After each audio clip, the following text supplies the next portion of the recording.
الحمد لله رب العالمين والصلاة والسلام على أشرف الأنبياء والمرسلين وعلى آله وصحبه أجمعين ومن تبعهم بإحسان إلى يوم الدين. أما بعد، فأعوذ بالله السميع العليم من الشيطان الرجيم من همزه ونفخه ونفثه.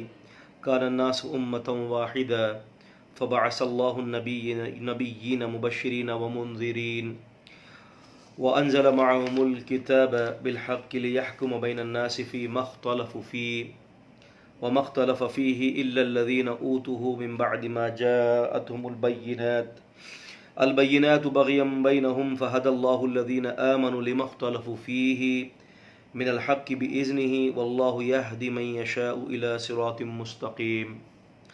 أم حسبتم أن تدخلوا الجنة ولما يأتكم مثل الذين خلوا من قبلكم مستهم البأساء والضراء وزلزلوا حتى يقول الرسول والذين آمنوا معه متى نصر الله ألا إن نصر الله قريب.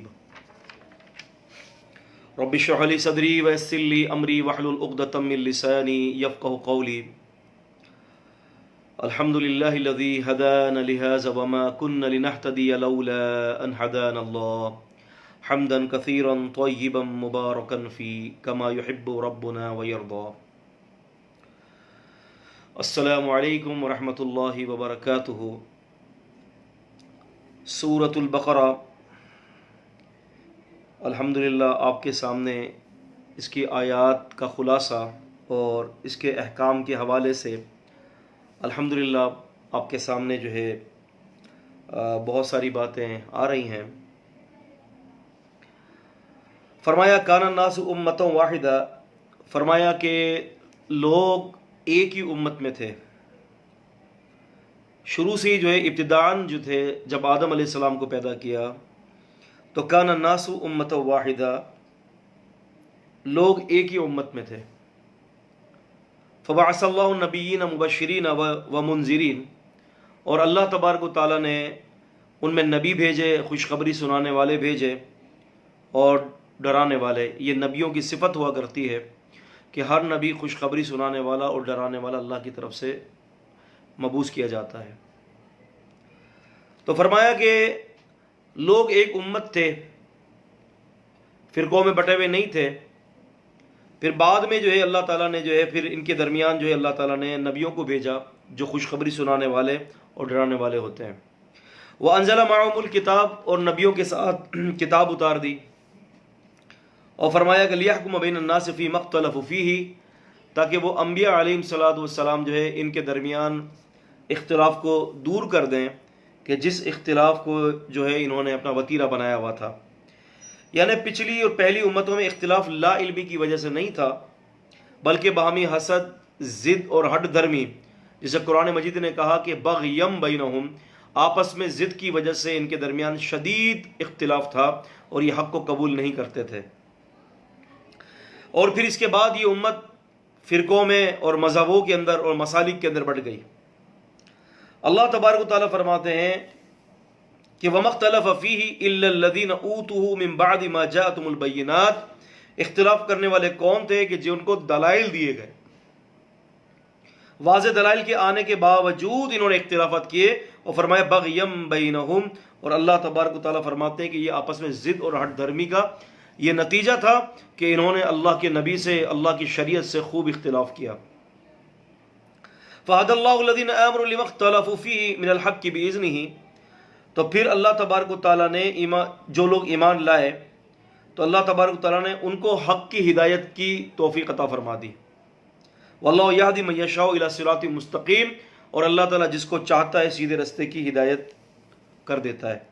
واضح رہے کہ امت محمدیہ صلی اللہ علیہ وسلم بھی شروع میں جو ہے وہ ایک ہی جو ہے وہ عقیدے پر گامزن تھی. صحابہ کا ایک ہی عقیدہ تھا، اور وہ کون سا عقیدہ تھا؟ وہ تھا کتاب اور سنت کا عقیدہ. بعد میں نبی علیہ السلام کے بعد اور صحابہ کرام کے بعد یہ اختلافات شروع ہوئے، اور پھر جو ہے امت حنبلی مذہب میں بڑھ گئی، شافعی مذہب میں بڑھ گئی، حنفی مذہب میں بڑھ گئی. یہ امت جو ہے جناب علی جو ہے وہ جعفریہ مذہب کے اندر بڑھ گئی، رافضی مذہب میں بڑھ گئی، قدریہ میں بڑھ گئی، اور اس قسم کے سہروردیہ، مجددیہ، رحمانیہ، قادریہ، چشتیہ، مجذوبیہ، تو یہ امت اس قسم کے فرقوں کے اندر جو ہے وہ بٹ گئی، اور اللہ تبارک و تعالیٰ نے جو دین کو ایک اس کے اوپر عمل کرنے کا حکم دیا تھا، اور امت اس سے ہٹ کر منتشر ہو گئی۔ لیکن صحابہ اکرام کے دور میں، رضی اللہ تعالیٰ عنہ کے دور میں، ہم اس قسم کی فرقے بازیاں اور اس قسم کی مسلک بازیاں اور اس قسم کی متعین شخص کی تقلید اور اقوال رجال ہم نہیں دیکھتے۔ صحابہ اکرام کے درمیان جب بھی کوئی اختلاف ہوتا تھا تو وہ فوراً اس اختلاف کو اللہ اور اس رسول کی طرف لوٹا دیا کرتے تھے۔ قرآن مجید کی یہ ایک آیت ہے، اس کا ذکر ہے سورہ نساء میں، سورہ نمبر 4 میں، اور آیت نمبر 59 میں، یا ایھا الذین آمنوا اطیعوا اللہ واطیعوا الرسول واولی الامر منکم فإن تنازعتم فی شیء فردوہ الی اللہ والرسول۔ فرمایا کہ ایمان والو، جب تم اللہ اور اس رسول کی اتباع کرو، جو تمہارے صاحب حکومت ہو ان کی بھی اتباع کرو، لیکن اگر تمہارے درمیان، تمہارے صاحب حکومت کے درمیان اور تمہارے درمیان کسی بات کا تنازع ہو جائے تو فرمایا کہ فردوہ الی اللہ والرسول، تو اس تنازع کو اللہ اور اس کے رسول کی طرف لوٹا دو۔ تو ہمیں ایک زبردست قسم کی اسکیم مل گئی وہاں پر کہ اللہ تعالیٰ نے ہمیں اس بات کا حکم دیا کہ اپنے تنازع کو، اپنے جھگڑوں کو اللہ اور اس کے رسول صلی اللہ علیہ وسلم کی طرف لوٹا دیا کرو۔ ذالک خیر و احسن تأویلا، فرمایا کہ انجام کے اعتبار سے اس کا معاملہ بڑا اچھا ہوگا۔ آپس میں اگر ضد کرتے رہو گے، آپس میں لڑتے رہو گے، اور آپس میں جناب علی فرقے کے بازیوں کے بدر پڑھتے رہو گے، مسلک کو بناتے رہو گے، آپس میں جو ہے نا 1.5 انچ کی مسجدیں جو ہے تم بناتے رہو گے، تو یہ اختلاف ختم نہیں ہوگا، کیونکہ نبی کے آنے کا مقصد ہی یہی ہوتا ہے کہ اختلافات کو جو ہے وہ دور کر دیے جائیں۔ تو رسول اللہ صلی اللہ علیہ وسلم کے دور میں اختلافات، دیکھیں اختلاف کا ہونا ہے، اس قاعدے کو بھی یاد رکھیں محترم طالب علموں، کہ اختلاف کا ہونا یہ ایک فطری تقاضا ہے۔ آپ مجھ سے اختلاف کریں گے کسی مسئلے میں آپ سے اختلاف کر سکتا ہوں، اور اختلاف تو صحابہ اکرام کے دور میں تھا، لیکن وہاں پر جب اختلاف کسی مسئلے پر ہوتا نا تو وہاں پر ڈٹائی نہیں ہوتی تھی، وہاں پر کیا ہوتا تھا کہ فردوہ الی اللہ ورسول، جو اللہ پاک نے جو ترکیب دی ہے، جو اسکیم بتائی ہے اختلاف کو ختم کرنے کی، کہ نبی کے آنے کا مقصد یہ ہے کہ اس کی اللہ کے حکم سے اطاعت کی جائے، تو صحابہ اکرام اس اسکیم پر عمل کرتے ہوئے اپنے اختلاف کو رسول اللہ صلی اللہ علیہ وسلم کے پاس لوٹا دیا کرتے تھے، اس میں اختلاف نہیں کرتے تھے۔ ایسا نہیں کرتے تھے کہ جناب علی اپنے مسلک الگ بنا لیے، بلکہ انہوں نے کیا کیا کہ اپنے اختلاف کو نبی علیہ السلام کی طرف لوٹا دیا، اپنے معاملات کو، اپنے تنازعات کو فوراً حدیث رسول کی طرف لوٹا دے۔ اگر اللہ کے رسول کسی بات کا فیصلہ کر دیتے تو فوراً اس کے اوپر جو ہے وہ جناب علی عمل پیرا ہوتے اور اپنے سابقہ فتووں سے اور اپنے سابقہ مسلکوں سے رجوع کر لیا کرتے تھے۔ مثال کے طور پر امام دارقطنی رحمۃ اللہ علیہ ایک بڑے عظیم محدث ہیں۔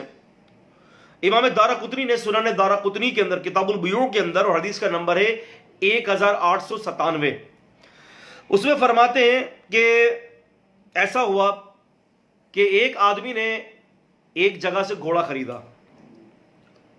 اور ایک آدمی نے اپنا غلام بیچا۔ ہوا یہ تھا کہ ایک آدمی جناب علی اپنا گھوڑا لے کر بازار گیا، اور بازار لے کر اس آدمی سے ملاقات کرتا ہے کہ جس کے پاس جو ہے غلام تھا۔ اس نے کہا کہ جی اپنا غلام بیچو گے؟ کہا کہ ہاں بیچوں گا۔ کہا کہ پھر ایک کام کرو، میرا گھوڑا تم رکھ لو اور اپنا غلام مجھے دے دو۔ اس نے کہا ٹھیک ہے، یہ سودا طے ہو گیا۔ اب غلام دے دیا، گھوڑا دے دیا، اور غلام لے کر اپنے گھر پر آ گئے۔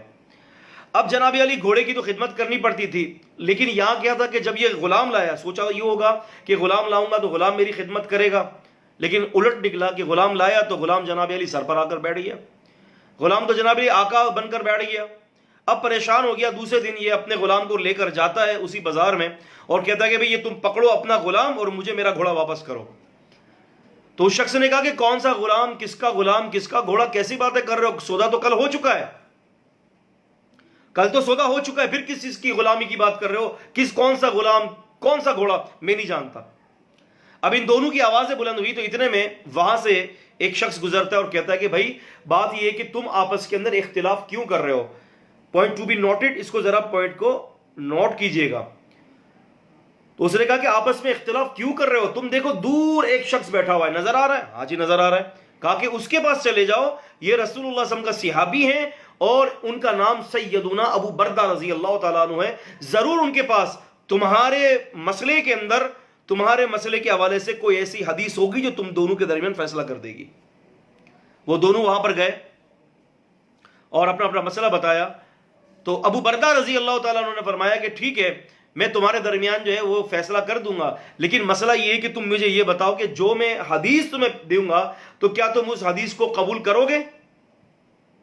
ایسا تو نہیں ہے کہ حدیث کی تردید کر دو گے، کیونکہ یاد رکھیں کہ ہمارے یہاں تو مناظروں میں جو مناظر ہمارے یہاں جو قائم ہوتے ہیں اس میں کیا ہوتا ہے، دونوں فریقین دونوں ایک دوسرے کے مخالف کے اوپر ڈھیر ساری حدیثی کتابیں لاتے ہیں. ایسا ہی ہوتا ہے نا. اب ادھر دیکھیں تو ادھر بھی کتب حدیث ڈھیر ساری لگی ہوئی ہیں، ادھر دیکھیں ادھر بھی کتب حدیث ڈھیر ساری لگی ہوئی ہیں. اب یہ دونوں مناظرے میں نبی علیہ السلام کی حدیث پیش کرتے ہیں، لیکن دونوں ایک دوسرے کے مخالف پر حدیث پیش کرتے اور مانتے نہیں ہیں، جبکہ ایسا لگتا ہے کہ وہ جس رسول وسلم کی بات نقل کر رہا ہے سامنے والا مخالف گروہ، ایسا لگتا ہے کہ وہ اس کا نبی نہیں ہے، وہ کوئی اور نبی ہے نا. تو بالکل یہی پوزیشن، بالکل یہی معاملہ ہوتا ہے. لیکن صحابی نے یہ کہا کہ بھئی بات یہ کہ میرے پاس ایک حدیث ہے اللہ کے نبی صلی اللہ علیہ وسلم کی، تو میں جب تمہیں اس حدیث کو سناؤں گا تو پہلے بتاؤ کہ کیا تم نبی صلی اللہ علیہ وسلم کی بات مانو گے. پہلے تم یہ بتاؤ، کیونکہ نبی علیہ السلام کی حدیث تمہیں سناؤ اور تم نہیں مانو گے تو یہ تو ایک نبی علیہ السلام کی حدیث کی بے ادبی بھی ہے اور پھر یہ تمہارے لیے ایک عذاب ہے. قال نعم، ان دونوں نے کہا کہ ہاں جی ہم ضرور مانیں گے، اللہ کے نبی علیہ السلام کی حدیث پیش کر دو، ہم ضرور مانیں گے. انہوں نے کہا کہ انی سمعت رسول اللہ صلی اللہ علیہ وسلم، کہ میں نے اللہ کے نبی صلی اللہ علیہ وسلم سنا ہے، آپ نے فرمایا کہ دو لینے اور دینے والے، البیعانی بالخیار ما لم یتفرقا، کہ لینے والے اور دینے والے کو جو ہے وہ اختیار اس وقت تک باقی رہتا ہے جب تک کہ ان دونوں کے اندر جدائی نہ ہو جائے. جب یہ دونوں جدا ہو جائیں گے تو اختیار ختم ہو جائے گا. اور میں یہ خیال کرتا ہوں کہ تم نے جب کل سودا کیا تھا تو کل تم دونوں کے درمیان جدائی ہو چکی تھی. تو انہوں نے کہا کہ ہاں بالکل جدائی ہو چکی تھی. کہا کہ پھر اب یہ جو ہے سودا کینسل کرنے کا جو اختیار ہے یہ ختم ہو چکا ہے. اب جس کو تم نے گھوڑا دیا تھا وہ گھوڑا اس کا ہو گیا ہے، اور جس سے تم نے غلام لیا اب وہ غلام تمہارا ہو گیا ہے. اب اس سودے کو کینسل نہیں کر سکتے. آپ بیچ دو غلام کو دوبارہ یا وہ گھوڑے کو بیچ دے، وہ ایک الگ چیز ہے، لیکن سودا کینسل نہیں ہو سکتا. کیوں؟ کہ نبی علیہ السلام فرماتے ہیں کہ البیعان بالخیار ما لم یتفرقا، کہ لینے اور دینے والے کو جب تک اختیار باقی رہتا ہے جب تک وہ جدا نہ ہو جائے. تو عزیزان گرامی اس سے پتہ چلتا ہے کہ سلف صالحین کے اندر اختلافات تھے، لیکن جب اللہ کے نبی صلی اللہ علیہ وسلم کی حدیث ان کے پاس پہنچ جایا کرتی تھی تو وہ اختلاف ختم ہو جایا کرتا تھا. وہ حدیث کا اختلاف جب حدیث آنے پر وہ اختلاف مکمل طور پر ختم ہو جاتا تھا. ایک دفعہ سیدنا ابو رافع رضی اللہ تعالیٰ عنہ جو ہے وہ اپنا گھر بیچ رہے تھے. بڑا عظیم واقعہ ہے، بڑا خوبصورت واقعہ ہے، کان لگا کر سنیے گا.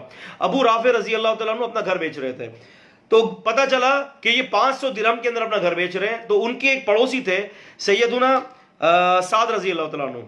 تو انہوں نے کہا کہ جی آپ، میں نے سنا ہے کہ آپ 500 درہم کے اندر گھر بیچ رہے ہیں. تو ابو رافع رضی اللہ تعالیٰ نے فرمایا کہ جی بھائی میں 500 درہم میں گھر بیچ رہا ہوں. تو سعد رضی اللہ نے فرمایا کہ پھر یہ تم گھر مجھے دے دو. کہا کہ تم لے لو. کہا کہ لیکن بات یہ کہ 500 نہیں دوں گا، میں 400 درہم دوں گا، اور وہ بھی 400 درہم جو ہے وہ یکمشت نہیں دوں گا بلکہ انسٹالمنٹ پر دوں گا، قسطوں پر دوں گا. ابو رافع رضی اللہ نے فرمایا کہ یار عجیب بات ہے، ایک تو مقد جو ہے وہ قسطوں پر مانگ رہا ہے اور وہ بھی پیسے کم دے رہا ہے. 500 دینار 500 درہم کا جو ہے وہ مسئلہ ہے تو بھائی پیسے پورے دو، عجیب معاملہ ہے تمہارا. کہا کہ بھائی نہیں تم نے مجھے دینا ہوگا. سعد سے فرماتے کہ تم نے مجھے دینا ہوگا. بولا کہ بھائی میں کیوں تمہیں دوں گا، میں اس کو دوں گا کہ جو مجھے جو ہے وہ کیش میں پیسے دے گا. کہا کہ نہیں تمہیں مجھے ہی دینا ہوگا. کہا کہ کیوں؟ کہا کہ اس لیے تمہیں مجھے دینا ہوگا کہ رسول اللہ صلی اللہ علیہ وسلم نے فرمایا کہ پڑوسی کا پڑوسی پر زیادہ حق ہے. حدیث کا مفہوم ہے. تو کہنے کہ تمہارے اوپر میرا حق ہے، تم مجھے ہی دو گے، کیونکہ اللہ کے نبی صلی اللہ علیہ وسلم کی حدیث موجود ہے. اب ابو رافع رضی اللہ تعالیٰ عنہ کیسے صحابی تھے، ان کے دل جو ہے اللہ کے نبی صلی اللہ علیہ وسلم کی اطاعت سے مزین تھے، اللہ کے نبی کی محبت سے مزین تھے، اور ان کے نزدیک نبی پاک صلی اللہ علیہ وسلم کا فیصلہ ہوا کرتا تھا. ان کو معلوم ہے کہ جو نبی کی بات آ جائے تو ختم، سارے مسئلے ختم. تو ابو سعد رضی اللہ عنہ کو ابو رافع نے کہا کہ ٹھیک ہے بھائی آپ گھر لے لو، دے دینا آپ مجھے جو قسطوں پر جیسے سہولت ہو، کیونکہ آپ نے نبی علیہ السلام کی حدیث سنا دی ہے، بس اب اس کے بعد میرے پاس قیل اور قال کی کوئی گنجائش نہیں رہتی. تو سلف کے اندر اختلافات تھے، لیکن جب حدیث رسول صلی اللہ علیہ وسلم آ جاتی تو وہ اختلاف ختم ہو جایا کرتے تھے. اس پر میری بڑی ہی تفصیلی گفتگو ہے اور میں ابھی یہاں بیان نہیں کر سکتا، ورنہ آج کی پوری کلاس ان واقعات سے جو ہے ان واقعات کے جو ہے نظر ہو جائے گی. تو 2 واقعات میں نے آپ کو سنا ہے جو اس بات کی دلیل ہے کہ اختلافات جو ہے نبی علیہ الصلوۃ والسلام کے دور کے اندر جو ہے صحابہ کرام کے دور میں ہوتے تھے، لیکن بات یہ کہ وہ اختلاف اللہ کے نبی صلی اللہ علیہ وسلم کی حدیث کے آتے کے ساتھ ہی وہ اختلاف رفع ہو جایا کرتے تھے۔ عزیز دوستوں، عزیز طالب علموں، صحابہ کرام کے درمیان اختلاف اس لیے ختم ہو جایا کرتے تھے کہ وہ اللہ کے نبی صلی اللہ علیہ وسلم کی بات کو حرف آخر مانا کرتے تھے۔ آج ہمارے درمیان ہم نبی پاک صلی اللہ علیہ وسلم کی بات کو حرف آخر نہیں مانتے، ہم اپنے امام کی بات کو حرف آخر مانتے ہیں۔ ہم یہ سمجھتے ہیں کہ ہمارا مذہب نیچے نہ ہو جائے، ہمارا امام نیچے نہ ہو جائے۔ اللہ کی قسم، ان چاروں ائمہ نے کبھی بھی اس بات کی تعلیم نہیں دی، بلکہ امام ابو حنیفہ رحمہ اللہ تعالی فرماتے ہیں کہ اگر میری بات کتاب اور سنت کے خلاف ہو فَضْرِبُوهُ عَلَى الْحَائِطِ، تو اس کو اٹھا کر دیوار پر پھینک دو۔ چاروں ائمہ کی یہی تعلیم تھی کہ تم وہاں سے لو کہ جہاں سے یہ سارے ائمہ لیتے ہیں، یعنی کتاب اور سنت سے۔ تو عزیز طالب علموں، تو اللہ تعالیٰ فرماتے ہیں کہ انہوں نے کیا کیا؟ انہوں نے اختلاف کیا، ہٹ دھرمی کی، فہد اللہ الذین آمنوا، پس اللہ نے پھر ہدایت ان کو دی جو ایمان والے تھے، جنہوں نے اپنے آپ کو سر خم اللہ پاک کے سامنے جو ہے نا جھکا دیا۔ وَإِذْ قَالَ لَهُ رَبُّهُ أَسْلِمْ قَالَ أَسْلَمْتُ لِرَبِّ الْعَالَمِينَ، جب اس کے رب نے کہا ابراہیم علیہ السلام کے جھک جا، تو کہا میں جھکایا ہوں، میں تسلیم کرنے والا ہوں اپنے رب العالمین کی ہر بات کو۔ اور یہود اور نصارہ نے جب یہ کہا تھا کہ لن يدخل الجنة الا من كان هودا او نصارى، تو اللہ پاک نے فرمایا کہ جنت میں یہودی اور نصرانی داخل نہیں ہوں گے، بلکہ بلا من اسلم وجهه للہ وهو محسن، جنت میں وہ شخص داخل ہوگا جس نے اپنی گردن کو، اپنے چہرے کو اللہ کے آگے جھکا لیا، اور وهو محسن، اور وہ نیکیاں کرنے والا ہو۔ وَمَن يُؤْمِن بِاللَّهِ وَيَعْمَلْ صَالِحًا، جو اللہ پر یقین لاتا ہے اور اچھے عمل کرتا ہے، اسی کے لیے نجات ہے۔ تو فرمایا کہ پھر اللہ نے ہدایت دی ان لوگوں کو کہ جو ایمان لائے اور جو ان کے اختلاف تھے، انہوں نے حق کو قبول کیا، تو اللہ پاک نے اپنے حکم سے، حق کی برکت سے اختلافات کو دور کر دیے۔ وَاللَّهُ يَهْدِي مَن يَشَاءُ، اور اللہ تعالیٰ ہدایت دیتے ہیں جس کو چاہتے ہیں، إِلَى صِرَاطٍ مستقیم، سیدھے راستے کی۔ سیدھا راستہ کیا ہے؟ یہ اس کو یاد رکھ لیں کہ سیدھا راستہ کیا ہے۔ سیدھا راستہ صرف دو ہے، ایک قرآن مجید اور ایک پیغمبر علیہ السلام کا طریقہ، کتاب اور سنت، یہ ہے سیدھا راستہ، اس کو صراط مستقیم کہا گیا ہے۔ اس کے علاوہ جتنے بھی رستے، وہ سارے رستے آپ کو اللہ کے رستے سے بہکا دیں گے۔ فرمایا واللہ یہدی من یشاء الی صراط مستقیم، اور اللہ تبارک و تعالیٰ جس کو چاہتا ہے صراط مستقیم کی ہدایت عنایت کر دیتا ہے۔ ام حسبتم، فرمایا کیا تم نے یہ گمان کر رکھا ہے، ان تدخلوا الجنت، کہ تم جنت میں ایسے ہی چلے جاؤ گے، بغیر کسی آزمائش کے چلے جاؤ گے، تمہاری کوئی آزمائش نہیں لی جائے گی، تم ایسے ہی چلے جاؤ گے بغیر آزمائش کے؟ فرمایا نہیں، وَلَمَّا يَأْتِكُمْ مَثَلُ الَّذِينَ خَلَوْا مِن قَبْلِكُمْ، حالانکہ ابھی تک تم پر ان لوگوں کی جیسی حالت نہیں آئی جو تم سے پہلے گزر چکے ہیں۔ یہ آیت کب ہوئی؟ یہ کب نازل ہوئی؟ خباب بن ارت رضی اللہ تعالیٰ عنہ، سیدنا خباب رضی اللہ تعالیٰ عنہ فرماتے ہیں ہم نے عرض کیا کہ اے اللہ کے رسول صلی اللہ علیہ وسلم، اللہ تعالیٰ کی مدد کب آئے گی؟ اللہ پاک ہماری نصرت کب کرے گا؟ اے اللہ کے رسول، آپ اللہ سے ہمارے لیے دعا کیوں نہیں کرتے؟ تو اس موقع پر اللہ کے رسول صلی اللہ علیہ وسلم نے فرمایا کہ تم سے پہلے لوگوں کے ساتھ یہ معاملہ ہوا تھا کہ ان کی جو ہے مانگ جو ہوتی، ان کی مانگ جو بالوں کے درمیان جو مانگ نکالی جاتی، فرمایا کہ لوہے کے آروں سے ان کو چیرا جاتا، حتیٰ کہ ان کو پیر تک دو ٹکڑے کر دیے جاتے۔ آپ نے فرمایا کہ وہ پھر بھی اپنے دین سے نہیں پھرے، ان کے اندر استقامت اتنی تھی کہ انہوں نے اپنے دین کے اوپر ثابت قدمی کی، اور آپ نے فرمایا کہ لوہے کے کنگوں سے ان کے گوشت ہڈیوں کو نوچ لیا جاتا، لیکن رسول اللہ صلی اللہ علیہ وسلم فرماتے ہیں کہ انہوں نے اپنے دین کو نہیں چھوڑا، اپنے دین پر ثابت قدم رہے، اور یہ دلیل پیش کر دی کہ ہم ایک اللہ کو ماننے والے ہیں۔ ایک صحابی نے کہا تھا نا کہ اے اللہ کے رسول صلی اللہ علیہ وسلم، ایک وصیت کر دیجئے، صرف ایک وصیت، اور وہ وصیت مجھے جنت کے اندر لے جائے۔ ایک وصیت چاہیے، زیادہ وصیت نہ کیجیے گا، ایک وصیت کر دیجئے، وہی وصیت مجھے جنت کے اندر لے جائے۔ ایک عظیم وصیت نبی علیہ السلام نے، بڑے جامع وصیت، کیونکہ پیغمبر علیہ السلام فرماتے ہیں بعثت بکلمۃ جوامع، مجھے بڑے جامع کلمات کے ساتھ بھیجا گیا ہے، اور آپ نے بڑے جامع کلمات کے ساتھ وصیت کی۔ کیا فرمایا؟ قل آمنت باللہ ثم استقم، فرمایا کہ تو یہ کہے کہ میں اللہ پر ایمان لایا اور پھر اس کے اوپر جم گیا، بس تو یہ کام کر، ایمان لانے کے بعد توحید کے اوپر اور نبی کی اتباع پر اور دین اسلام پر جم جا۔ اور جو شخص دین اسلام پر جم جاتا ہے تو قبر میں کون سے سوالات ہوتے ہیں؟ قبر میں 3 سوال ہوتے ہیں نا، مر ربک ما دینک من نبیک، تمہارا رب کون، تمہارا دین کیا، تمہارے نبی کون. یہ 3 سوالات ہوتے ہیں. یہ 3 سوالات کب بندہ اس کے جوابات دے سکتا ہے؟ ثم استقم، جب وہ جمع رہے گا دین اسلام پر، رب کو رب کہنے پر راضی رہے گا، نبی پاک صلی اللہ علیہ وسلم کو نبی مان کر راضی رہے گا، دین اسلام کو دین اسلام مان کر راضی رہے گا، تو وہ کامیاب ہوگا. پیغمبر علیہ الصلوۃ والسلام فرماتے ہیں کہ جس نے صبح جو ہے 3 دفعہ یہ کلمات کہے، اگر شام سے پہلے مر گیا تو سیدھا جنت کے اندر داخل ہو جائے گا. اور آپ نے فرمایا کہ جس نے شام کو 3 دفعہ یہ کلمات کہے، اگر وہ صبح آنے سے پہلے مر گیا تو جنت میں جائے گا. وہ کون سے مبارک کلمات؟ فرمایا رضیت باللہ ربا وبالاسلام دینا وبمحمد النبی صلی اللہ علیہ وسلم.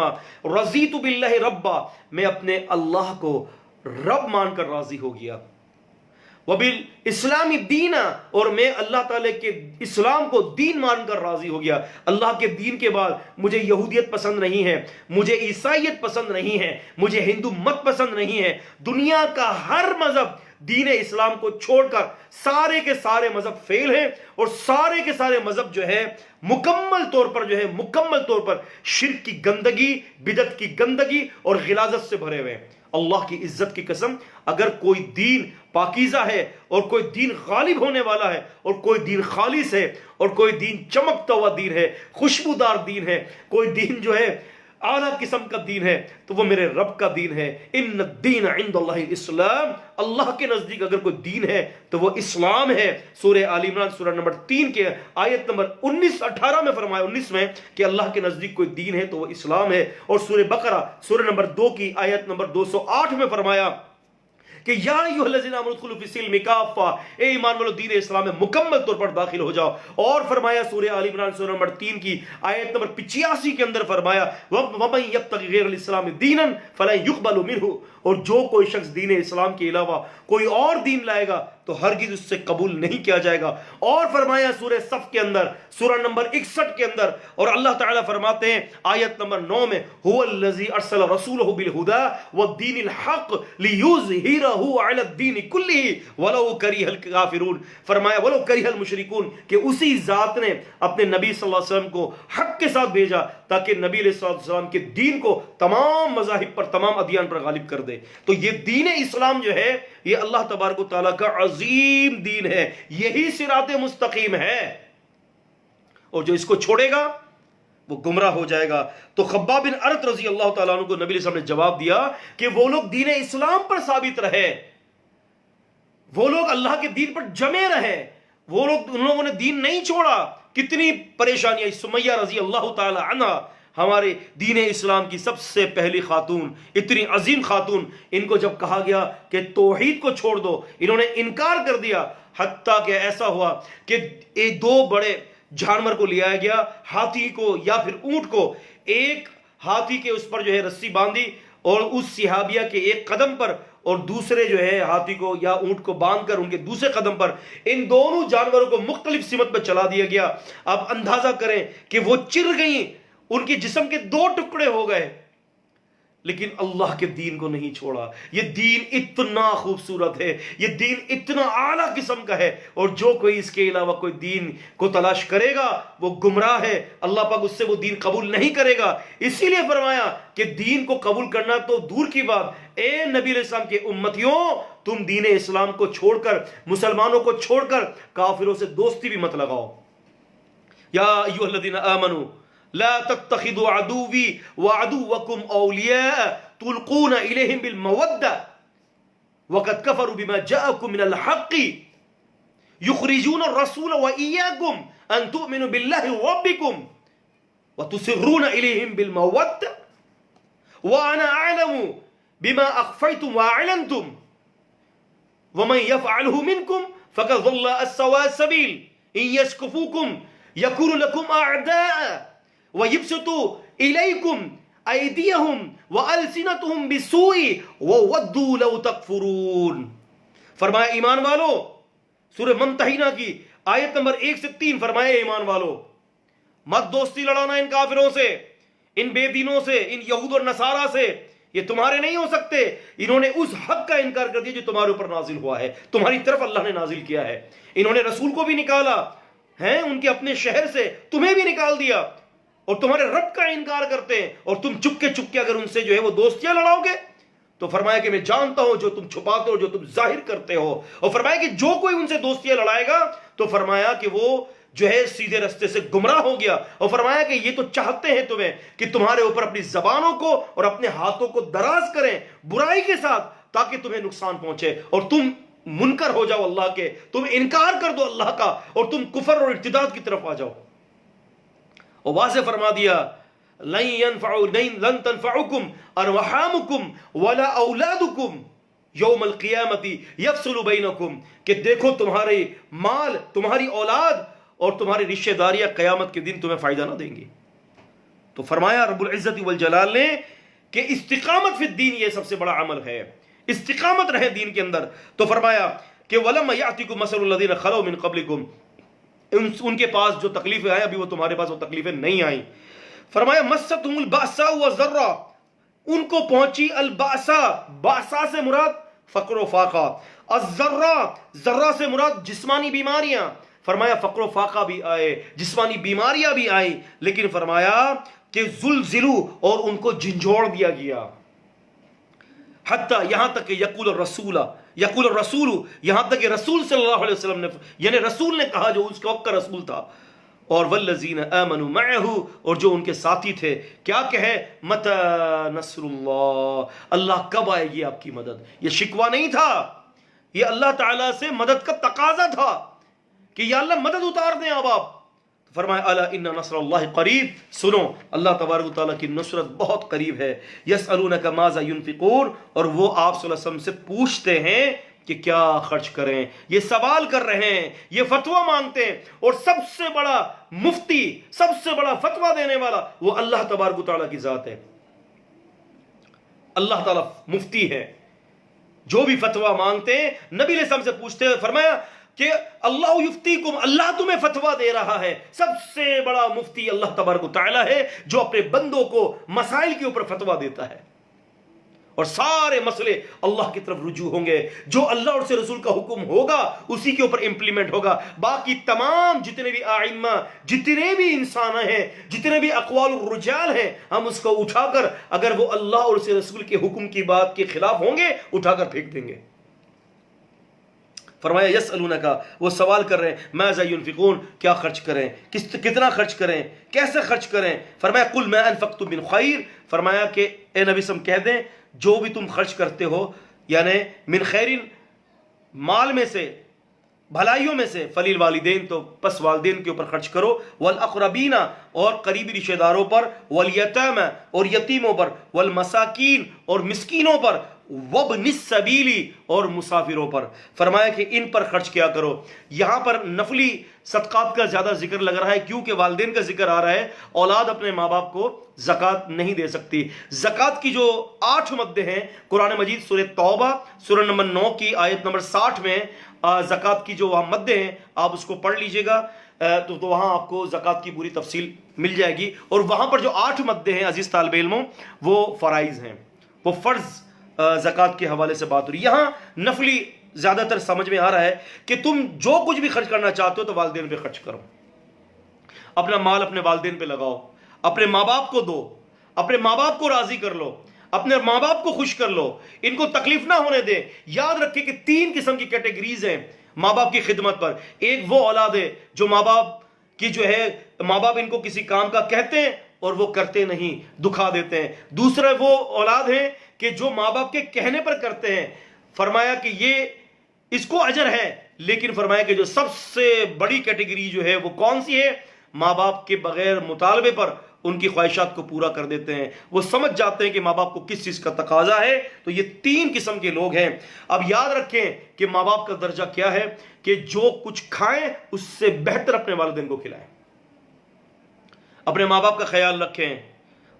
وَقَضَىٰ رَبُّكَ أَلَّا تَعْبُدُوا إِلَّا إِيَّاهُ وَبِالْوَالِدَيْنِ إِحْسَانًا, تمہارے رب نے یہ فیصلہ کر دیا کہ میرے سوا کسی کی عبادت نہیں ہوگی, اور ماں باپ کے ساتھ خوب نیکیاں کرو. تو فرمایا کہ والدین کے ساتھ, ایک دفعہ نبی علیہ السلام کی ایک حدیث ہے، علامہ تبریزی رحمۃ اللہ علیہ نے مشکات کے اندر ذکر فرمایا، اور مشکات المصابیح کے بھی اندر بھی یہ حدیث موجود ہے امام بغوی رحمہ اللہ کی، وکذا رواہ امام احمد رحمۃ اللہ علیہ فی مسندہ، اور اسی طرح سے امام احمد رحمۃ اللہ علیہ نے مسند امام احمد کے اندر بھی ذکر کیا۔ کہتے ہیں کہ ایک شخص نبی علیہ السلام کے پاس آتا ہے اور کہتا ہے کہ اللہ کے وسلم، میرے باپ نے زبردستی میرا مال مجھ سے لے لیا۔ یعنی وہاں پر جو مشکات کے جو الفاظ ہے اس کا معنی یہ بنتا ہے کہ مجھ سے میرا باپ سارا مال لے لیتا ہے۔ تو آپ علیہ السلام نے فرمایا کہ تو اور تیرا باپ دونوں تو اور تیرا مال دونوں تیرے باپ کے ہیں۔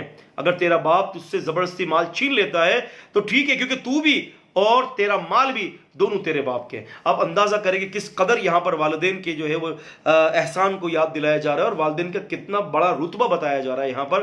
تو ذرا فاعتبروا یا اولی الابصار، ذرا دیکھنے والوں اس بات پر بھی نصیحت کو حاصل کریں۔ فرمایا وما تفعلوا من خیر، اور جو کچھ تم کرتے ہو بھلائیوں میں، تو فرمایا فإن اللہ بھی علیم، اللہ تعالیٰ اس کو جانتے ہیں۔ کتب علیکم القتال، تم پر لڑائی فرض کر دی گئی۔ دیکھیں بات یہ تھی کہ پہلے ذکر ہوا دنیا کی محبت کے حوالے سے کہ یہ دنیا کی محبت ان یہود اور نصارہ اور مشرکین کے درمیان کتنی تھی۔ پھر دوسرے نمبر پر ذکر کیا کہ اب دنیا کی محبت کو دور کرنے کے لیے صحابہ نے سوال کیا ہم اللہ کے راستے میں خرچ کیسے کریں، تو وہاں پر جواب دے دیا گیا۔ اب تیسرا اسٹیپ آ رہا ہے جان کو خرچ کرنا۔ پہلے فرمایا یہود اور نصارہ کے دل میں کتنی محبت ہے دنیا کی ان مشرکین کے دلوں میں، تو وہاں پر بھی فرمایا کہ اس کو دور کرنے کے لیے اللہ کے راستے میں مال خرچ کرو۔ وَمَن يُوقَ شُحَّ نَفْسِهِ فَأُولَٰئِكَ هُمُ الْمُفْلِحُونَ، جو کوئی اپنے نفس کی بخیلی سے محفوظ ہو گیا وہ کامیاب ہو گیا۔ پھر اس کے بعد تیسرا سوال، تیسرا نقطہ یہاں پر یہ اٹھایا گیا کہ دیکھو تم نے دنیا کی محبت کو دل سے نکال دیا، تم نے مال کو وہ بھی خرچ کر لیا، اب سب سے بڑا کام کون سا آ رہا ہے؟ اب سب سے بڑا کام ہے اپنے آپ کو، اپنے جسم کو، اپنی جان کو اللہ کے راستے میں خرچ کر دینا، اس کے راستے میں جہاد کرنا۔ تو اب یہ سورہ بقرہ کی آیت نمبر 216 کے حوالے سے فرمایا جا رہا ہے کتب علیکم القتال، کتب علیکم القتال، تم پر قتال فرض کر دیا گیا ہے، وَهُوَ كُرْهٌ لَكُمْ، اور یہ تمہیں ناپسند ہے، وَعَسَىٰ، اور قریب ہے، ان یہ کہ تکرہو، تم کسی چیز کو برا سمجھو، شیئن کسی چیز کو، وَهُوَ خَيْرٌ لَكُمْ، وہ تمہارے لیے بہتر ہو۔ جس کو تم برا سمجھتے ہو سکتا ہے کہ اس کے اندر تمہارے لیے بہتری والی چیزیں ہو۔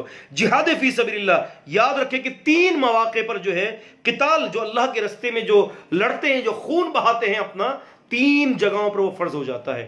معزز طالب علموں اس کو لکھ لیں، ایک موقع وہ ہوتا ہے کہ جب امام کسی خاص شخص کو یا تمام مسلمانوں کو اللہ کے راستے میں نکلنے کا آرڈر جاری کر دے تو جہاد فرض ہو جاتا ہے۔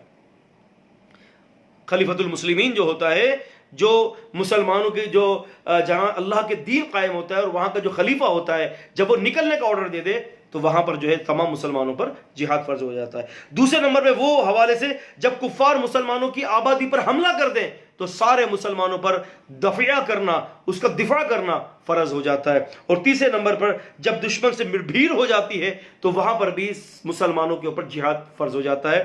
تو فرمایا کہ یہ 3 چیزیں ہیں، اور فرمایا کہ تم اس کو ناپسند کرتے ہو، اور فرمایا کہ جس کو تم ناپسند کرتے ہو سکتا ہے کہ اس میں تمہارے لیے بہتری ہو۔ آپ اندازہ کریں جہاد کے اندر کتنی بہتری رکھی اللہ تعالیٰ نے۔ کوئی آدمی اپنی جان اور مال کو اللہ کے پاس لے کر جاتا ہے، اللہ کے سامنے، اور قربان ہو جاتا ہے، کتنا عظیم شخص ہے وہ، اللہ نے مہمان نوازیاں تیار کر کے رکھی ہوئی اس کے لیے۔ بلکہ قرآن مجید نے سورہ صف میں 61ویں سورت میں اللہ تعالیٰ فرماتے ہیں کہ یا ایھا الذین آمنوا هل ادلکم علی تجارۃ تنجیکم من عذاب علیم، اے ایمان والو میں تمہیں کیا ایسی تجارت کے بارے میں نہ بتاؤں جو تمہیں درد دینے والے عذاب سے محفوظ کر لے۔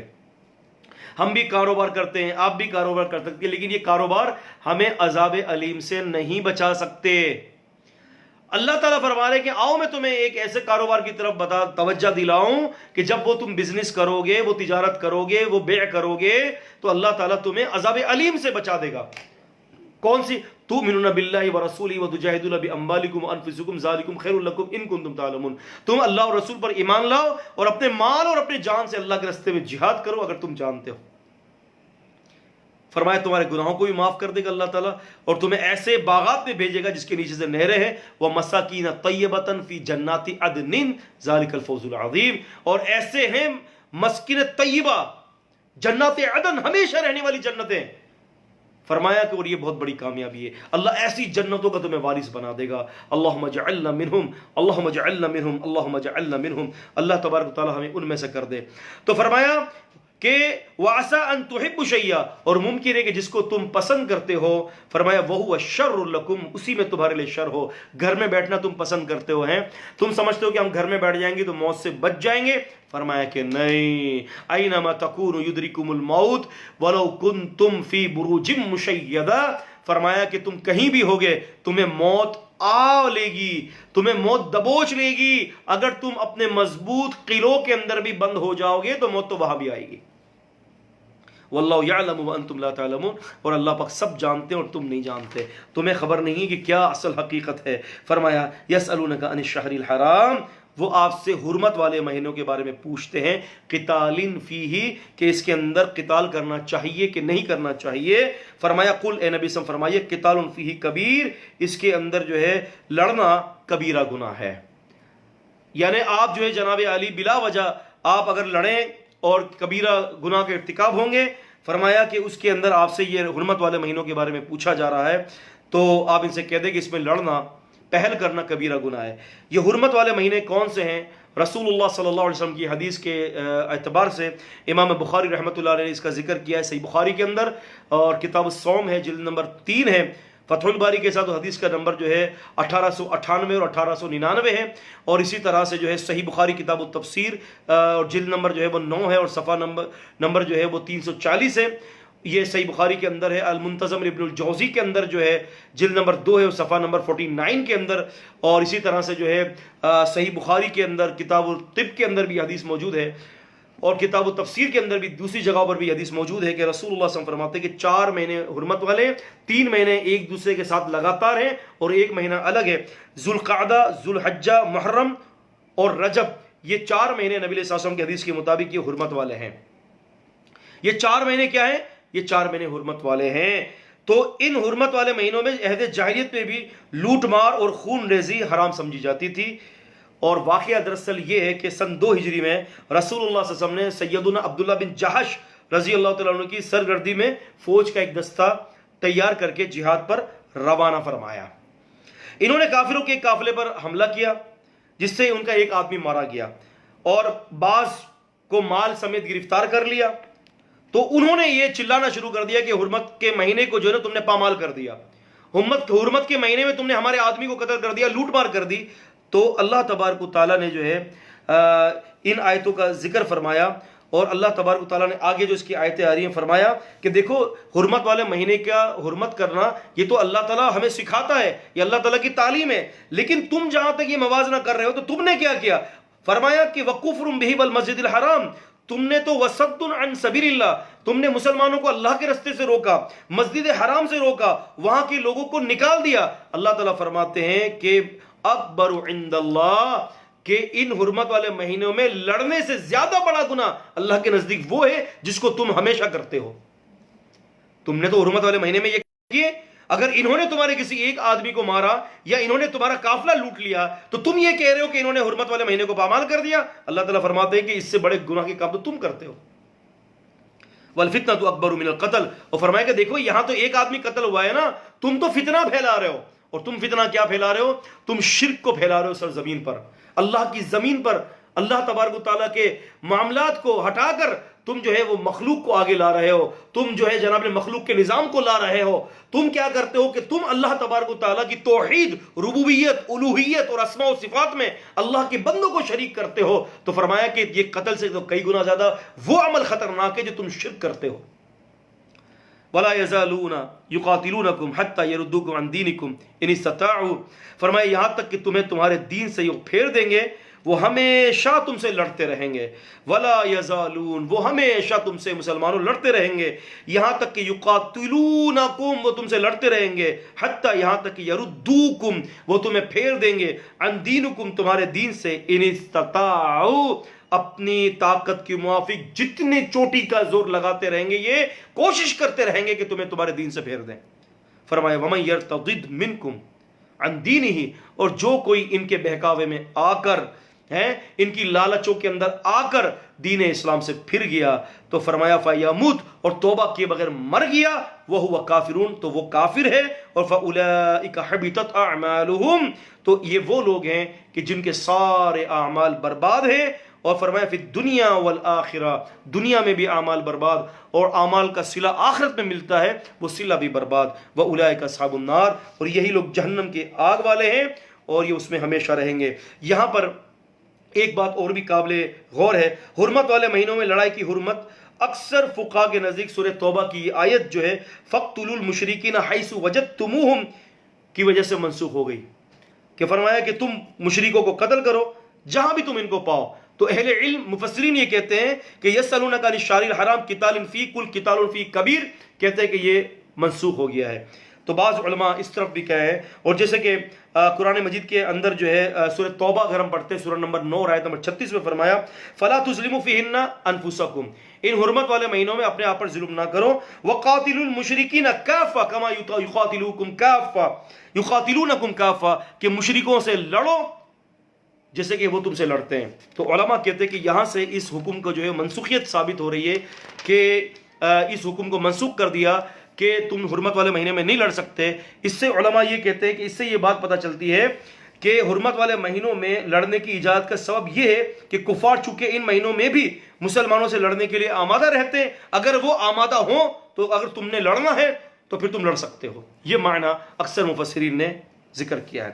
ان الذین آمنوا بے شک جو لوگ ایمان لائے والذین ہاجروا جن لوگوں نے ہجرت کی فی سبیل اللہ وجاہدوا اور جہاد کیا فی سبیل اللہ اللہ کے رستے میں اولئک یرجون رحمت اللہ یہ وہ لوگ ہیں جو اللہ کی رحمت کے ساتھ لوٹیں گے۔ دو بڑے عمل ہیں محترم طالب علموں، یہ بہت بڑے بڑے دو عمل ہیں، اللہ کے رستے میں ہجرت کرنا اور اللہ کے رستے میں جہاد کرنا۔ یہ اتنا بڑا عمل ہے کہ جو کوئی یہ بندہ کر لیتا ہے فرمایا کہ اولئک یرجون رحمت اللہ تو یہ وہی ہیں جو اللہ کی رحمت کی امید رکھتے ہیں، اللہ کی رحمت سے امید رکھتے ہیں اللہ تعالیٰ ان کو معاف کر دے گا واللہ غفور الرحیم اور اللہ تعالیٰ بخشنے والا اور رحم کرنے والا ہے۔ آیت یہ صورت ہے ہی احکامی، ایک اور حکم آ گیا یسألونک عن الخمر والمیسر، یہ آپ صلی اللہ علیہ وسلم سے شراب کے بارے میں اور میسر کے بارے میں پوچھتے ہیں۔ خمر شراب، فرمایا کہ نبی علیہ السلام نے اس کی تفسیر فرمائی۔ عبداللہ بن عمر رضی اللہ تعالی عنہما فرماتے ہیں رسول اللہ صلی اللہ علیہ وسلم فرماتے کل مسکرن خمر وکل مسکرن حرام، آپ نے فرمایا ہر نشہ آنے والی لانے والی چیز شراب ہے اور ہر شراب حرام ہے۔ ہر شراب حرام، ہر نشہ آنے والی چیز نبی صلی اللہ علیہ وسلم فرماتے ہیں وہ شراب ہے اور ہر نشہ نبی علیہ السلام فرماتے ہیں وہ حرام ہے۔ اور آپ نے فرمایا ابن ماجہ کی حدیث میں اس کی کثرت بھی حرام ہے اور اس کی قلت بھی حرام ہے۔ اگر کوئی شراب کو پورے گلاس بھر کر پیے گا یا اس قسم کی کوئی ایسی چیز کو جس سے وہ نشہ آئے گا تو وہ گلاس بھر کر بھی حرام ہے، اور اس کا ایک قطرہ اگر وہ اپنی زبان پر لگائے گا تو فرمایا کہ وہ بھی حرام ہے۔ اللہ کے رسول صلی اللہ علیہ وسلم نے یہ ایک پیشن گوئی فرمائی تھی۔ آپ علیہ السلام نے فرمایا تھا کہ قیامت سے پہلے ایسے لوگ آ جائیں گے جو شراب کا دوسرا نام رکھ لیں گے اور اس کو حلال کر لیں گے، شراب کا دوسرا نام رکھ لیں گے اس کو حلال کر دیں گے۔ اللہ کے نبی صلی اللہ علیہ وسلم فرماتے کہ ایسے لوگ آئیں گے، فرمایا قل اے نبی صلی اللہ علیہ وسلم فرماتے فیہما الخمر والمیسر، میسر کیا ہے؟ میسر یہ یسرن کے مادے سے نکلا ہے۔ یسرن عربی میں کہتے ہیں سہولت کو، آسانی کو۔ اب یہاں پر جوے کو، پاسے کو اور ان چیزوں کو جو ہے یہ اللہ تبارک و تعالیٰ نے جو ہے میسر کیوں کہا؟ کیوں کہ جوے اور پاسے کے کھیلنے کے حوالے سے جو ہے جو بندہ جوا کھیلتا ہے، پاسا کھیلتا ہے، پتے کھیلتا ہے، تاش کھیلتا ہے، اس قسم کی جو بھی لغویات ہیں اس کے ذریعے بہت ہی آسانی کے ساتھ سہولت کے ساتھ مال کما لیتا ہے۔ ایک نمبر لگ گیا اور جناب علی لاکھوں روپے اس کے پاس آ گئے، تو سہولت کے ساتھ مال کما لیتا ہے۔ اسی لیے اس کو میسر کہا گیا ہے کہ سہولت والی چیز یعنی جوا، یہ اللہ تبارک و تعالیٰ فرماتے ہیں کہ یہ بھی تمہارے لیے جو ہے حرام ہے۔ یہ جوے ہو گئے، یہ بیمہ پالیسی ہو گئی، بیمے ہو گئے، یہ جناب علی جو آپ کے بانڈ ہو گئے جو آپ بینک سے لیتے ہیں، یہ سب جوا ہے۔ ایک ساتھی نے سوال کیا بانڈ کی حرام ہونے کی دلیل، میں نے کہا بانڈ کی حرام ہونے کی دلیل یہ ہے کہ اسلام نے آپ کو اس چیز میں پیسہ لگانے سے منع کیا ہے کہ جس کا رزلٹ ہی آپ کو خود کو نہیں پتا۔ اور پھر دوسری بات ہے کہ آپ نے 1000 روپے کا بانڈ خریدا اور آپ کو 10 لاکھ روپے نکلے، یہ کہاں سے 10 لاکھ روپے آپ کے پاس آئے؟ کس چیز کے؟ میسر جو آئے. تو فرمایا کہ کہہ دیجئے کہ اس میں گناہ ہے بڑا نفع سے زیادہ. تم یہ کہو گے کہ تمہارے لیے اس میں نفع ہے، ہاں ٹھیک ہے تمہارے لیے نفع اس میں ضرور ہے، لیکن فرمایا کہ نفع سے زیادہ جو ہے تمہارے لیے اس کے اندر بہت بڑا گناہ ہے. اس سے یہ پتہ چلتا ہے، ہمیں یہ بات قاعدہ پتہ چل گیا کہ اگر ہمیں کسی چیز کے اندر کرنے میں فائدہ بھی ہو رہا ہو تو ہمیں فائدے کو نہیں دیکھنا چاہیے. مسلمان اس کے گناہ کو دیکھے گا اور مشرک اور کافر اور بے دین اس کے فائدے کو دیکھے گا. یہ دو رستے الگ الگ ہیں. تو مسلمان کیا دیکھے گا؟ مسلمان دیکھے گا اس کے گناہ کو. وَإِسْمُهُمَا أَكْبَرُ مِن نَفْعِهِمَا، ان دونوں کا گناہ اس کے نفع سے زیادہ بڑا ہے. وَيَسْأَلُونَكَ مَاذَا يُنْفِقُونَ، اور یہ آپ صلی اللہ علیہ وسلم سے پوچھتے ہیں کہ کیا خرچ کریں، کتنا خرچ کریں. قُلِ الْعَفْوَ، اے نبی صلی اللہ علیہ وسلم فرما دیجئے کہ العفو، مال خرچ کریں. اب العفو کا معنی کیا ہے؟ العفو کا معنی یہ ہے، دو معنی ہے. ایک تو یہ کہ بہترین مال خرچ کرو، اور دوسرا یہ ہے کہ زائد ضرورت جتنا بھی مال ہے آپ کے پاس، آپ کے مال کے اندر جو زائد ضرورت ہے، یعنی آپ کے گھر کے خرچے جو ہے مثال کے طور پر 50,000 روپے اور آپ کے پاس لاکھ آ رہے ہیں، تو اللہ تعالیٰ فرماتے ہیں کہ آپ جو زائد ضرورت جو ہے آپ اپنے گھر والوں کے لیے بھی رکھیں تاکہ ان کو فقیری اور محتاجی کا سامنا نہ ہو، پھر اس کے بعد جو ہو آپ اللہ کے راستے میں خرچ کرتے رہیں. تو رب العزت والجلال فرماتے ہیں کہ ان سے کہہ دیں کہ یہ خرچ کرے زائد ضرورت. کذالک یبین اللہ لکم الآیات، اسی طرح سے اللہ تعالیٰ اپنی نشانیاں تمہارے اوپر واضح کرتا ہے. لعلکم تتفکرون، تاکہ تم غور اور فکر کرنے والے بن جاؤ. فی الدنیا والآخرہ، فی الدنیا والآخرہ، کیا دنیا اور آخرت میں؟ دراصل اس آیت کا تعلق لعلکم تتفکرون کے ساتھ ہے، جو ہم نے پچھلی آیت پڑھا نا، لعلکم تتفکرون، کہ تاکہ تم غور و فکر کرو دنیا میں اور آخرت میں، یعنی دنیا اور آخرت کی زندگی میں غور و فکر کرو تم. کیونکہ تم اگر غور و فکر کرو گے تو تم اپنی دنیا کو اللہ کے تابع کرو گے اور آخرت کو اللہ تعالیٰ تمہارے تابع کر دے گا. وَيَسْأَلُونَكَ عَنِ الْيَتَامَى، اور آپ صلی اللہ علیہ وسلم سے یہ یتیموں کے بارے میں پوچھتے ہیں. قُلْ إِصْلَاحٌ لَهُمْ خَيْرٌ، کہہ دیجئے کہ ان کے متعلق کہہ دیجئے کہ ان کو سنوارنا اور ان کی اصلاح کرنا تمہارے لیے بہتر ہے. وَإِن تُخَالِطُهُمْ فَإِخْوَانُكُمْ، اگر تم ان کا مال اپنے ساتھ ملا لو تو وہ تمہارے بھائی ہیں. اور واللہ، اور اللہ تعالیٰ یعلم المفسد، جانتا ہے مفسد کو من المصلح، اصلاح کرنے والے سے. کون اصلاح کرنے والا ہے، کون فساد کرنے والا ہے، اللہ پاک خوب جانتے ہیں. وَلَوْ شَاءَ اللَّهُ لَأَعْنَتَكُمْ، اور اگر اللہ تعالیٰ چاہتا تو تمہیں مشقت میں ڈال دیتا. ان اللہ عزیز الحکیم، بے شک اللہ تعالیٰ غالب اور حکمت والا ہے. یہاں پر رب العزت والجلال نے یہ فرمایا ان لوگوں کے حوالے سے کہ جو یتیم ہوتے ہیں. تو ابن عباس رضی اللہ عنہ فرماتے ہیں کہ ایسا ہوتا تھا کہ لوگ یتیم کے مال کو بالکل الگ کر لیتے تھے کہ بھئی یتیم کا کھانا پینا الگ ہے، یتیم کا مال الگ ہے. جی ہمارے ساتھ ملیں گے، ان کا مال ملے گا، ان کا کھانا پینا ملے گا، ہم گنہگار ہو جائیں گے. تو حدیث میں آتے ابن عباس فرماتے ہیں کہ یتیم کا سارا مال، کھانا پینا سب الگ کر لیتے تو یتیم کا گوشت سڑ جاتا، یتیم کا مال سڑ جاتا، اس کو یتیموں کو نقصان ہوتا. تو اللہ تعالیٰ نے یہ آیت اتاری کہ اگر تم ان کے مال کو اپنے مال کے ساتھ ملا لو حساب کتاب کر کے، تو فرمایا کہ وہ تمہارے بھائی ہیں اور اللہ جانتے ہیں کون فساد کرنے والا ہے اور کون اصلاح کرنے والا ہے. یہ تو بخوبی اللہ تعالیٰ جانتے ہیں کہ تمہاری نیت کیا ہے. تمہارا مال، تمہاری نیت یہ ہے کہ تم ہڑپ کر جاؤ یتیم کے مال کو.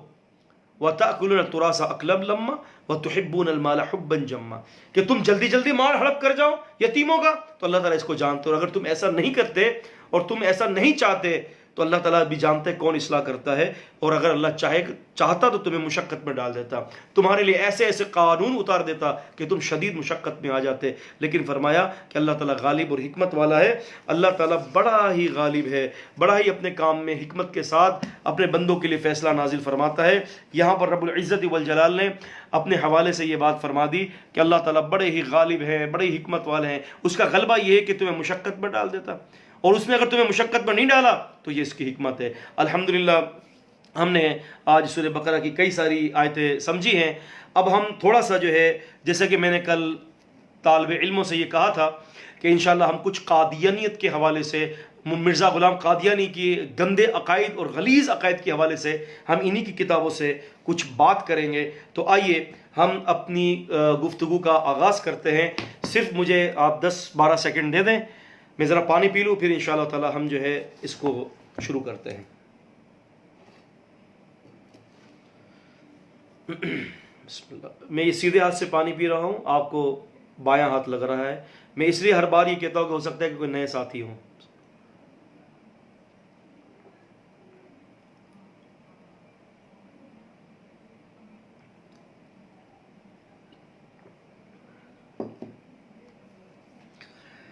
مرزا غلام احمد قادیانی یہ کافر بھی تھا، بعد میں مرتد ہوا، اور اس نے اتنے بڑے بڑے کفر کر دیے کہ ہم کافروں سے بھی اتنے بڑے کفر کو ہم نہیں دیکھتے. اس کی بہت ساری کتابیں ہیں، تقریباً 27 سے 30 جلدوں پر ہیں، جس میں سے ایک آپ یہ دیکھتے ہیں کہ روحانی خزائن، یہ آپ دیکھ سکتے ہیں روحانی خزائن، یہ ان کی اپنی جو ہے وہ مربع سے چھپی ہوئی ہے، اور یہ بھی روحانی خزائن ہے جو میرے ہاتھ میں ہے. یہ الگ جلد ہے، یہ الگ جلد ہے، وہ 5ویں جلد تھی، یہ 21ویں جلد ہے.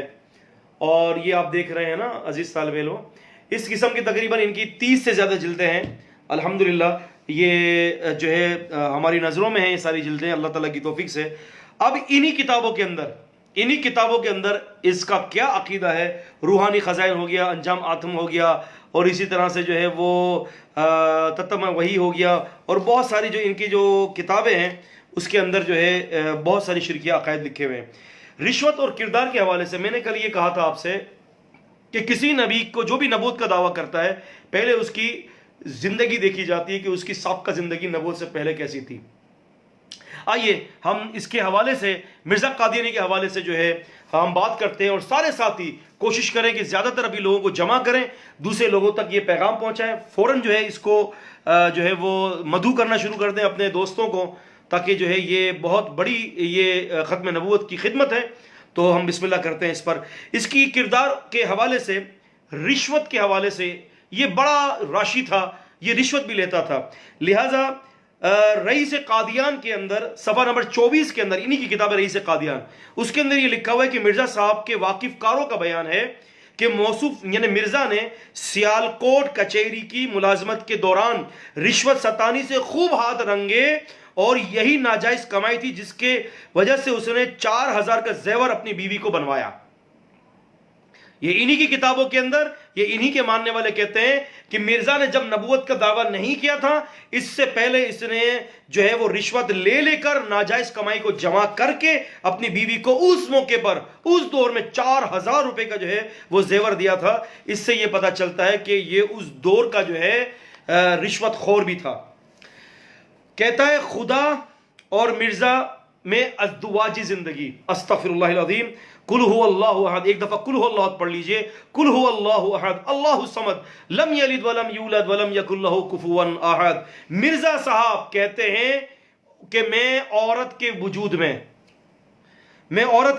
میں مرزا اپنی تالیف کے اندر، ایک تالیف ہے اس کی کشتی نوح، الحمدللہ وہ بھی ہماری نظروں میں، وہ کتاب کشتی نوح کی صفحہ نمبر 46 کے اندر لکھتا ہے 2 برس تک میں صفت مریمیت میں پرورش پائی اور پردے میں نشو نما پاتا رہا.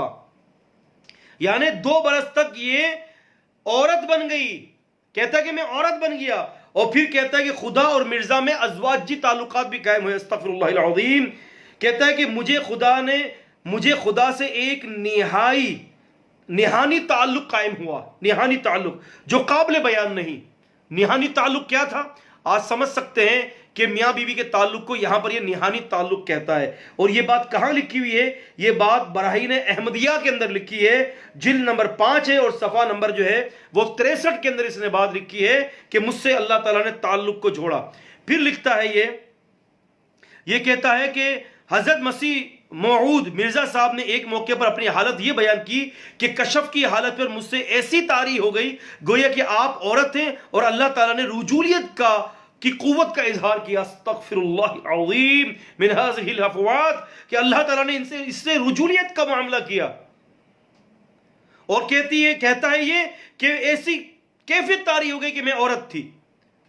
اسلامی قربانی مطبوع ریاض ہند پریس نے اس کو شائع کیا امرتسر سے. مرزا صاحب کا حیض حمل میں تبدیل ہو جانا. خدا اور مرزا کے درمیان جب یہ نہانی تعلق قائم ہوا تو مرزا صاحب کو حیض آنا بھی بند ہو گیا اور وہ حاملہ بھی ہو گئے. چنانچہ آپ ایک الہام کی تشریح کرتے ہوئے لکھتے ہیں ایک جگہ پر وہ لکھتا ہے تتمہ حقیقت الوحی کے اندر کہتا ہے کہ بابو الہی بخش چاہتا ہے کہ اے مرزا تیرا حیض دیکھے. بابو الہی بخش کو بھی حیض دیکھنے کا بڑا شوق تھا. یا کسی پلیدی اور ناپاکی پر اطلاع پائے مگر خدا تعالیٰ تجھے اپنے انعامات دکھائے گا جو متواتر ہوں گے اور تجھ میں حیض نہیں بلکہ وہ بچہ ہوگا. حیض کے بغیر بچہ ہو جائے گا. حقیقت تتمہ حقیقت وحی کے اندر یہ بات لکھی ہے صفحہ نمبر 143 کے اندر. مرزا صاحب کو درد ذہ بھی ہوا تھا. مرزا صاحب لکھتے ہیں کہ پھر مریم کو جو درد ذہ عاجز ہوا تھا تو وہ درد ذہ کھجور کی طرف، یعنی اس کو بھی درد ذہ ہوا جو مریم کے ساتھ کیفیت ہوئی تھی. مرزا کہتا ہے کہ مجھے بھی ہوئی تھی. یہ بات کہاں ہے؟ کشتی نوح کے اندر. آئیے آگے. حوض کوثر کا دعویٰ. قرآن مجید نے کہا کہ انا اعطیناک الکوثر، اے نبی علیہ السلام ہم نے آپ کو حوض کوثر عطا کیا ہے. اور یہ مرزا کہتا ہے کہ حوض کوثر مجھے عطا کیا گیا ہے. یہ لکھتا ہے اپنی کتاب کے اندر انجام آتھم کے اندر، کہتا ہے کہ انا اعطیناک الکوثر سے مراد یہ ہے کہ یعنی اے مرزا خدا نے تجھے حوض کوثر دیا ہے، یعنی نبی علیہ السلام کو نہیں دیا. استغفر اللہ العظیم. اور پھر اس کے بعد یہ دعویٰ کرتا ہے یہ مرزا کہ خدا میری حمد و ثنا بیان کرتا ہے. یہ لکھتا ہے اپنی کتاب کے اندر انجام آتھم کے اندر اور صفحہ نمبر 55 پر یہ لکھتا ہے، کہتا ہے کہ اللہ تعالیٰ مجھ سے کہتا ہے کہ یحمدک اللہ من عرشہ ویمشی الیک، کہ اے مرزا خدا عرش تیری تعریف بیان کرتا ہے اور تیری طرف چل کر آتا ہے. آپ اندازہ کریں یہ کس قسم کا دعویٰ تھا. اور خدا کی معیت کا بھی دعویٰ کرتا ہے اور کہتا ہے کہ ان اللہ معک ان اللہ یقوم اینما کنت، اللہ تیرے ساتھ ہے، تو جہاں کھڑا ہوتا ہے وہیں اللہ تعالیٰ تیرے ساتھ ہوتا ہے. استغفر اللہ العظیم. ایک جگہ پر اس نے نبی پاک صلی اللہ علیہ وسلم سے زیادہ اپنے آپ کو افضل کہا. یہ اپنی کتاب کے اندر لکھتا ہے، یہ کتاب تحفت گونڈلیا، وہاں پر یہ ہے کہ 3000 نبی علیہ السلام کو معاوضے دیے گئے تو ظہور پذیر ہوئے. اور اپنے بارے میں یہ لکھتا ہے، کہتا ہے تتمہ وحی کے اندر کہ خدا نے میری تصدیق کے لیے مجھے 3 لاکھ معاوضے عطا کیے. یعنی نبی علیہ السلام کے معاوضے کم تھے اور استغفر اللہ اس کے معاوضے زیادہ تھے. اس کے حوالے سے اس کے علاوہ اپنے آپ کو نعوذ باللہ عیسائیوں کی طرح خدا کا بیٹا قرار دیتا ہے. یہ کہتا ہے کہ اللہ تعالیٰ نے خدا نے مجھ سے یوں کہا کہ اسمع ولدی، اے میرے بیٹے میری بات سن. یہ بات کہاں لکھی ہوئی ہے؟ تصویر مرزا کے اندر لکھی ہوئی ہے صفحہ نمبر 69 کے اندر. اور اپنے آپ کو خدا کا مثل بھی قرار دیتا ہے. اور یہ ہے جناب علی کتاب البریہ کے اندر اپنے آپ کو خدا کا مثل قرار دیتا ہے. اس کے علاوہ اللہ تبارک و تعالیٰ کی شان میں گستاخیاں بھی وہ کرتا ہے. اللہ تعالیٰ کی شان میں گستاخی کیا کرتا ہے؟ کہتا ہے کہ یعنی ہمارا رب ہاتھی دانت ہے. استغفر اللہ العظیم. اور یہ بات براہین احمدیہ کے اندر اس نے لکھا اور اللہ پاک کی شان میں گستاخی کی ہے. پھر کہتا ہے خدا بجلی ہے، یہ بات لکھتا ہے البشرا کے اندر. پھر کہتا ہے خدا جاگتا سوتا نماز پڑھتا روزہ بھی رکھتا ہے، اور یہ بات لکھتا ہے یہ اپنی کتاب کے اندر البشرا کے اندر. پھر کہتا ہے خدا غلطی بھی کرتا ہے، یہ لکھتا ہے بشرا کے اندر کہ خدا غلطی بھی کرتا ہے. اور پھر کہتا ہے کہ خدا مرزا کا نام لیتے ہوئے بھی ڈرتا ہے. استغفر اللہ العظیم. آپ اندازہ کریں کہ یہ سارے نجس عقیدے ہیں جو میں نے آپ کو بتایا، یہ مرزا کا عقیدہ ہے. اب جس کا ایسا عقیدہ ہو تو آپ اندازہ کریں کہ وہ مجھے قرآن مجید کی وہ آیت یاد آتی ہے. اس نے جتنی بھی باتیں کی ہیں اللہ پر الزام، نبی پاک صلی اللہ علیہ وسلم پر الزام لگایا. قرآن مجید نے واضح طور پر اس کا ذکر کیا کہ ان لوگوں کو جب وہ روح ان کے فرشتے نکالتے ہیں تو یضربون وجوہہم وادبارہم، ان کے چہروں اور کمروں پر مارتے ہیں، اور مارنے کے بعد کہتے ہیں کہ نکالو آج اپنی جان، آج تم کو ذلت کی مار ماری جائے گی. بما کنتم تقولون علی اللہ غیر الحق وکنتم عن آیاتی تستکبرون، کیونکہ تم اللہ پر جھوٹ بیان کرتے تھے اور اس کی آیت پر تکبر کیا کرتے تھے. یہ اللہ کی ذات کے ساتھ شرک، یہ اللہ کی تہمت، اللہ پاک کی ذات کے ساتھ کفر کر رہا ہے، بے ادبی کر رہا ہے میرے رب کی ذات کے ساتھ. تو عزیزان طالب علموں، عزیزان گرامی، خوب ان کے خلاف جہاد میں حصہ لیں، خوب ان کے خلاف بیانات دیں، چلتے پھرتے لوگوں کو ان کے خلاف بولیں اور پیغمبر علیہ السلام کی محبت کی دلیل دیں آپ. اور یہ کس طرح سے مرا؟ اپنی چارپائی پہ مرا، ہیضے کی بیماری میں موشن لگے ہوئے تھے، وہی موشن کرتے کرتے وہیں اس کو موت آ گئی اور اللہ تعالیٰ نے اپنی زمین کو اس کے شر سے پاک فرما دیا. اور یہ جناب علی عبرت کا نشان بنا تھا نا. یہ اس نے مباہلے کا چیلنج دیا تھا مولانا ثناء اللہ مرتضی رحمہ اللہ کو کہا کہ جو سچا ہوگا اس کی زندگی میں جھوٹا مرے گا. الحمدللہ اللہ پاک نے مدد کر دی, اللہ پاک نے اپنے بندے کی مدد کر دی. مولانا ثناء مرتضی رحمہ اللہ تعالی زندہ رہے اس کی موت کے وقت, اور وہ ان کی زندگی کے اندر مرا, اور اللہ پاک نے مباحلے کے اندر مولانا ثناء اللہ مرتضی رحمۃ اللہ علیہ کو جو ہے وہ الحمدللہ کامیاب کر دیا. تو یہ چند باتیں تھیں جو میں نے آپ کے سامنے رکھی ہیں. اب ہم چلتے ہیں اپنے دوسرے سیشن کی طرف, اور وہ ہے سوال و جواب کا سیشن. اب لہٰذا آپ کے جو بھی سوالات ہوں گے انشاءاللہ میں ترتیب وائز ان سوالات کے جوابات دینے کی کوشش کروں گا.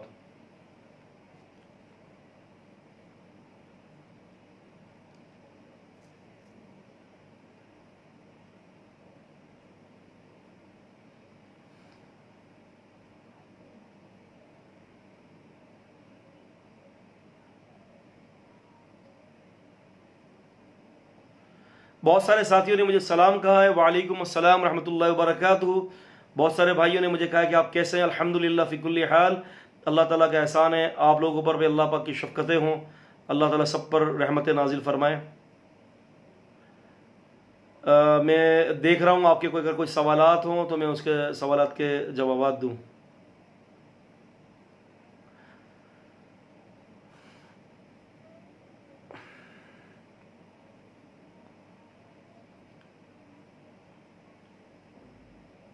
آمین اللہم آمین. اللہم ارزقنا شہادۃ فی سبیلک. اللہ کے ہی پیروکاروں کو اللہ ہدایت دے, اور انہیں اللہ ان کے پیروکاروں کو اللہ ہدایت دے, عبرت کا نشان بنا دے. جمال شاہ اللہ تبارک و تعالیٰ ہدایت کے فیصلے فرما دے. اگر ہدایت قسمت میں نہیں ہے تو اللہ پاک برباد کر دے ان کو. قادیانیوں کو گائے کو گوبر اور گائے متر پلانا چاہیے. قادیانیوں کے ساتھ ہمیں کیسا سلوک روا رکھنا چاہیے؟ عجیب بات ہے عاصم میاں, یہ سوال بڑا عجیب ہے کہ قادیانیوں کے ساتھ ہمیں کیسا سلوک کرنا چاہیے. قادیانیوں کے ساتھ جو ایسے عقیدے رکھتے تو آپ کیسا سلوک کریں گے؟ کوئی شخص اگر ہمارے والدین کو برا کہے ہم کیا کریں گے اس کے ساتھ؟ جو ہمارے رب کو برا کہہ رہا ہے, ہمارے رب کی شان میں گستاخی کر رہا ہے, تو اس کے ساتھ بائیکاٹ ہونا چاہیے. الا یہ کہ ایک چھوٹا سا جو ہے ایک نقطہ ہے, وہ یہ ہے کہ اگر آپ ان کو دعوت تبلیغ دے رہے ہیں تو وہ تو ایک الگ بات ہے کہ تاکہ وہ ہدایت کو قبول کریں, ورنہ ان کے خلاف بائیکاٹ ہونا چاہیے.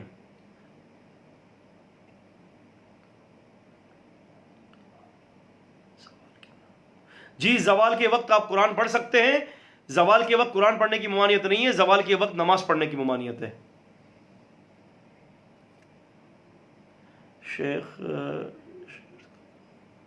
شیخ کا کام کرنا درست نہیں ہے جمال بھائی, کیونکہ اس کے اندر جو ہے وہ آج کل کے جو حوالے سے جو ہے کافی زیادہ اس کے اندر جو ہے وہ سود کے حوالے سے اور کچھ ناجائز پہلو ہیں اس کے اندر.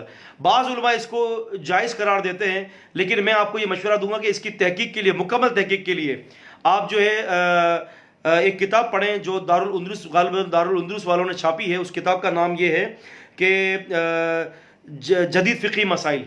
جدید فقہی مسائل کو آپ مطالعہ کریں تو اس میں جو ہے اس کے حوالے سے بہت تفصیلی بحث کی گئی ہے. قادیانیوں کے 8 گروہ فرقے ہیں جو ڈیفرنس انداز میں اپنا کام دکھا رہے ہیں اس وقت. جی ہاں بالکل ایسا ہی ہے, بلکہ 8 سے بھی زیادہ فرقے ہیں جو مختلف انداز میں اپنے کام کر رہے ہیں. کیا سگریٹ بھی خمر کے زمرے میں آتی ہے؟ سگریٹ خمر کے زمرے میں آئے کہ نہ آئے, لیکن سگریٹ حرام ضرور ہے. سگریٹ حرام اس لیے کہ یہ وہ چیز ہے کہ جو آپ کے جسم کو تباہ کر رہی ہے, اور ہم نے پڑھا تھا نا سورہ بقرہ کے اندر ہی کہ وَلَا تُلْقُوا بِأَيْدِيكُمْ إِلَى التَّهْلُكَةِ, اپنے آپ کو اپنے ہاتھوں سے ہلاکت میں مت ڈالو. سگریٹ جو ہے وہ آپ کے جسم کو نقصان پہنچاتی ہے, لہٰذا اس وجہ سے اس کو حرام قرار دیا ہے. شیخ پوچھنے کا مقصد یہ تھا کہ گورنمنٹ نے ان کو اقلیت کے طور پر قبول کر لیا ہے تو ہم کیا کریں؟ ہمیں اقلیت کے طور پر ان کو قبول نہیں کرنا. گورنمنٹ نے اگر ان کو قبول کیا ہے تو گورنمنٹ قبول کرتی رہے. ہم نے وہ کام کرنا ہے کہ جس سے ختم نبوت کا دفاع ہو. اپنی جان کو ہم اللہ کے دین کے لیے, نبی پاک صلی اللہ علیہ وسلم کی ختم نبوت کے لیے قربان کریں گے. اقلیت ہو کہ اکثریت ہو, یہ ارتداد کا شکار ہے, ہم نے قبول نہیں کرنا ان کو. ہم نے ان کو ہرگز قبول نہیں کرنا, اور نہ ہی ہم نے قبول کرنے کی دعوت دینی ہے. ہم نے تو اس کے خلاف آواز اٹھانی ہے کہ ان کو قبول نہ کیا جائے, کیونکہ یہ وہ زہر ہیں کہ اگر یہ پھیل گئے نا پاکستان کے اندر تو آپ یقین جانیں کہ اسلام پر عمل کرنا مشکل ہو جائے گا. تو ہمیں جو ہے نا ان کو ہرگز قبول نہیں کرنا, نہ ہی ہمیں ان سے کوئی تعلقات کو جوڑنا ہے, بلکہ ان سے تعلقات اور مزید جو ہے وہ ختم کیے جانا چاہیے. اگر بیوی کے ساتھ